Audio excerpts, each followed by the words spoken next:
Favorite part of mainly is the community. We have our family that we have at home, and then we have our traveling running family that we get to travel the country with. Um, we've had so many people that we've built really strong, loving relationships with, and that's also been one of the more difficult parts, is because then we really get connected to some people, and then we lose some of them. Even though they are super healthy, dedicated, and take care of themselves, um, just never know when someone's time comes. And so we've lost quite a few of our really close running family members, and so that's been a tough one. But that's one of those things that, even though I have the sadness and the pain from losing some of them, that shows just how much of an impact they've had on us and our lives. And so really thankful that that I can feel the pain of someone that we've lost.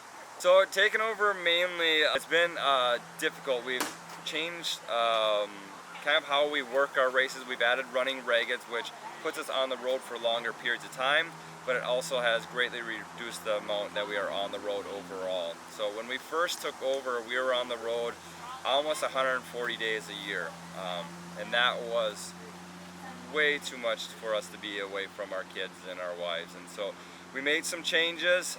We reduced the number of races, altered them a little bit.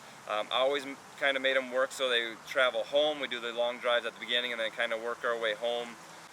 Yeah, so besides my brother and I, who, like I was mentioned before, that we ran the country together, my wife used to run, not as much anymore, so she's done a couple half marathons, some with and some without mainly.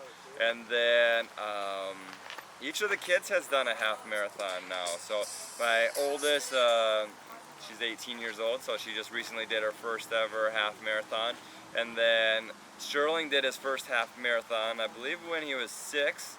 And then Vera just did her first one last year when she was 11. And then Lincoln did his first one last year when he was also 6. So, and now Sterling has done 2, and Vera and Lincoln have each done 1, and then Soraya, my oldest, has done 1 as well. So they've each done halves. So mainly marathons, with its synergy, is kind of, we have this community. So it's where you have your running group that you might have at home.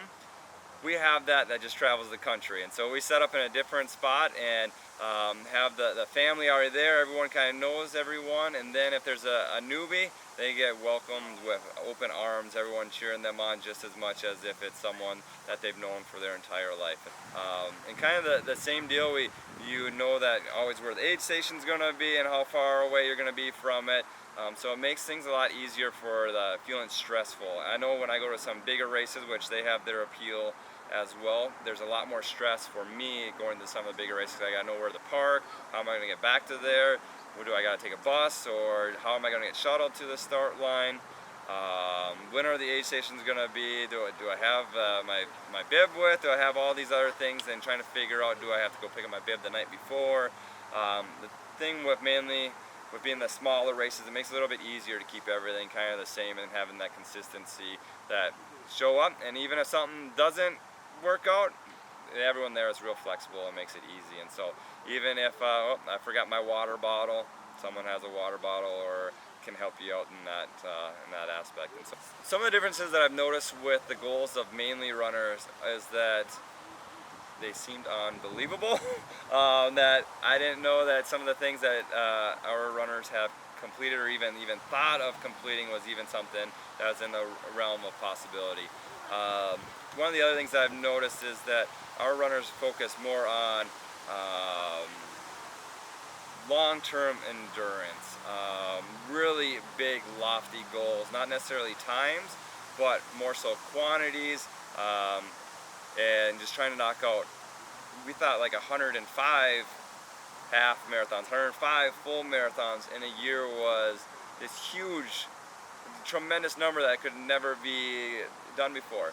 And we had enough people doing it that we made special medals just for that. And so we have one that's called the One Macon Medal, and so that's in honor of Larry Macon, who was one of the first ones that we ever heard of that had done 105 marathons in a single year, and then his counterpart of half marathons had Didi Urquhart that had done 105 half marathons, and just matched up. And so kind of going back to that synergy that they just kind of connected together. So 105 just seemed like a fun number to do, and so we had different medals designed just for that to commemorate some of the things that we first thought were impossible, and now it gives us a goal for our runners to knock out 105 half marathons in a single calendar year, and then the same thing with 105 marathons in a single calendar year.